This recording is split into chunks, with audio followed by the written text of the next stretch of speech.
Selamat datang kembali di kanal YouTube Om Pius 43.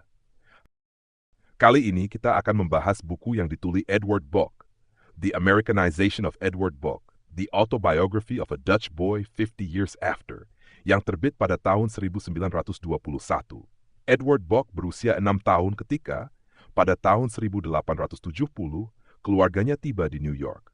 Mereka sebelumnya cukup berada di Belanda, tetapi kehilangan uang akibat investasi yang buruk, dan kini mencari awal baru. Kisah mereka mewakili jutaan imigran yang datang ke Amerika pada masa itu. Yang lebih luar biasa adalah, meskipun harus masuk sekolah tanpa sepatah kata bahasa Inggris pun, Edward Bok muda menjadi salah satu pemimpin opini di zamannya, dan mahir dalam bahasa tersebut. Buku autobiografinya, The Americanization of Edward Bok, The Autobiography of a Dutch Boy 50 Years After, memenangkan Pulitzer Prize untuk kategori autobiografi. Buku ini bukan sekadar narasi bagaimana saya sukses, tetapi refleksi pengalaman migran dan sejauh mana negara baru membentuk seseorang. Ditulis dalam sudut pandang orang ketiga, Bok berusaha secara objektif mengidentifikasi faktor yang membantunya menjadi achiever. Seperti banyak imigran, ia menemukan bahwa kebutuhan adalah sebuah motivator besar. Jika Anda sudah bosan membaca kisah industrialis besar, kisah Bok di dunia kata-kata terasa menyegarkan. Bok dan orang tuanya tidak mudah menyesuaikan diri dengan negara baru. Ibunya yang sebelumnya memiliki asisten rumah tangga, kesulitan mengatur rumah tangga dengan anggaran terbatas, sementara ayahnya sulit mendapatkan pekerjaan yang layak.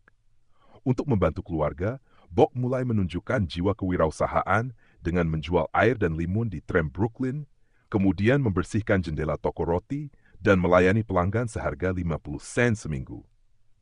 Karier jurnalistiknya dimulai dengan menghadiri pesta dan menulis laporan untuk dijual ke surat kabar.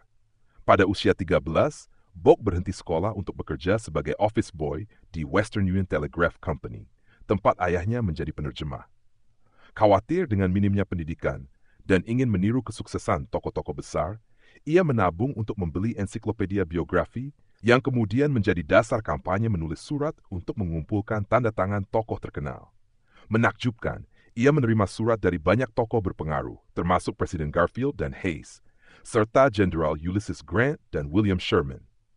Surat-surat ini menjadi terkenal di media dan membuka kesempatan bertemu beberapa tokoh, termasuk Hayes, Grant, dan Mrs. Abraham Lincoln. Ia juga mengumpulkan tanda tangan tokoh sastra Amerika dan akhirnya bersahabat dengan Oliver Wendell Holmes dan Henry Longfellow. Banyak informasi biografi ini digunakan ketika Bok melihat kartu foto tokoh terkenal yang disertakan dalam bungkus rokok kosong di bagian belakang. Ia menghubungi produsen dan menawarkan untuk menulis informasi tentang setiap orang di belakang kartu. Produsen setuju dan Bok bekerja sama dengan jurnalis untuk menulis ratusan biografi singkat. Bisnis kecil ini juga mengasah kemampuan editorialnya. Pada usia 18, ayahnya meninggal. Dan untuk membantu ibunya, Bok mulai membuat program teater dan menjual iklan. Kesempatan pertama di bidang editorial datang saat mengelola The Brooklyn Magazine, yang kemudian sukses signifikan. Di pekerjaan siangnya, ia tetap bekerja di Western Union, yang kini dimiliki oleh finansir terkenal Jay Gould. Sebagai bagian dari pendidikan mandirinya, Bok belajar stenografi dan mulai mencatat korespondensi Gould. Ia juga bermain saham mengikuti langkah Gould, tetapi menyadari ini bukan panggilan hidupnya. Menentang saran Gould, ia keluar untuk mengejar impian menjadi penerbit bersama Henry Holt. Di waktu luangnya, Bok menciptakan pers sindikasi untuk menjual kolom mingguan ke surat kabar seluruh negeri. Kolumnis pertama adalah Henry Ward Beecher, pengkhotbah dan penulis terkenal yang menjadi mentor dan sahabat. Ia kemudian memperluas bisnis dengan Woman's Page, disindikasikan ke banyak surat kabar, serta menulis Literary Letter from New York yang dijual ke 30 surat kabar. Di pekerjaan utama, Bok bekerja di Scribner's Sons menjual iklan Scribner's Magazine dan bertemu tokoh seperti Robert Louis Stevenson dan Andrew Carnegie. Dalam bab The Chances for Success, Bok menyinggung pandangan umum bahwa dunia bisnis adalah hutan persaingan penuh favoritisme. Namun, ia menemukan bahwa prestasi dan kerja keraslah yang memenangkan hari. Banyak rekan muda hanya mengeluh tentang sedikitnya gaji. Namun, Bok berfilosofi bahwa jika diberi tugas, ia akan menyelesaikannya hari itu juga, meski harus lembur. Dalam masyarakat yang digerakkan oleh prestasi, Bok terkejut melihat sedikitnya meritokrasi. Ia menatap puncak, dan alih-alih melihatnya penuh, ia terkejut melihat sedikit yang mencapai sana. Puncak benar-benar menunggu untuk didaki.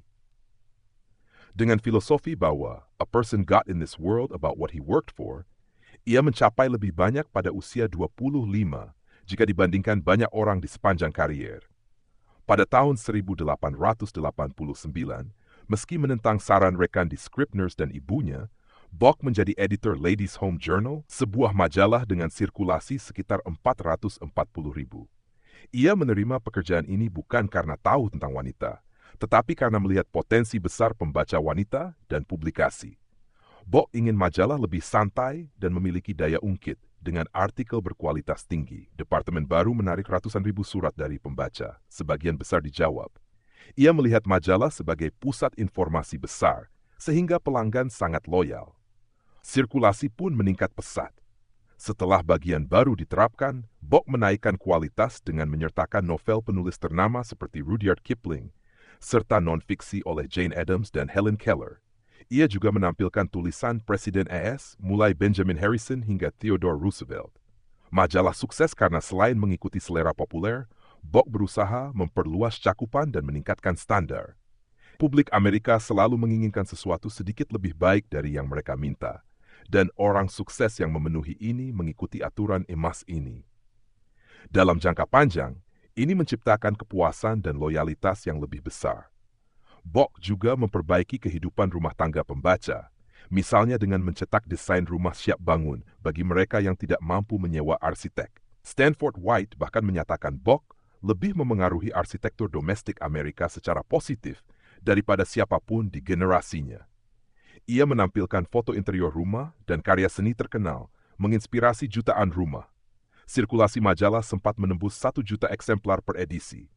Bock juga meningkatkan kesadaran publik tentang billboard, kekejaman pada burung karena diambil bulunya, dan pengeringan air terjun Niagara untuk listrik. Ia menolak iklan obat paten tanpa dasar ilmiah, mendukung regulasi makanan dan obat di AS. Ia tetap teguh, misalnya ketika menuntut pendidikan seks lebih baik, meski 75.000 pembaca berhenti berlangganan. Setelah mendukung upaya perang Amerika, Bock pensiun sebagai editor 30 tahun setelah memulai.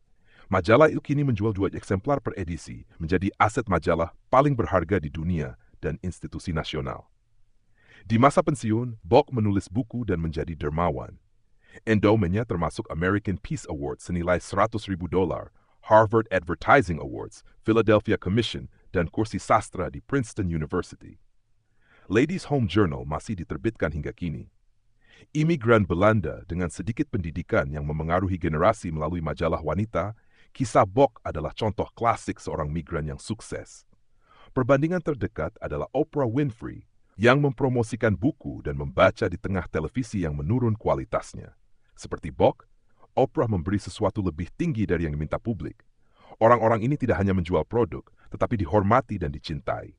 Bock pensiun dini pada usia 56 karena tidak ingin bekerja hingga mati. Nasib banyak pria Amerika.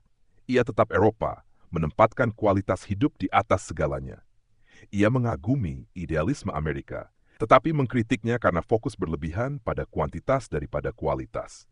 Keluarganya, seni, dan pengetahuan menjadi inspirasi. Nasihat neneknya, buatlah dunia menjadi tempat yang lebih baik dan indah, karena kamu pernah ada di dalamnya.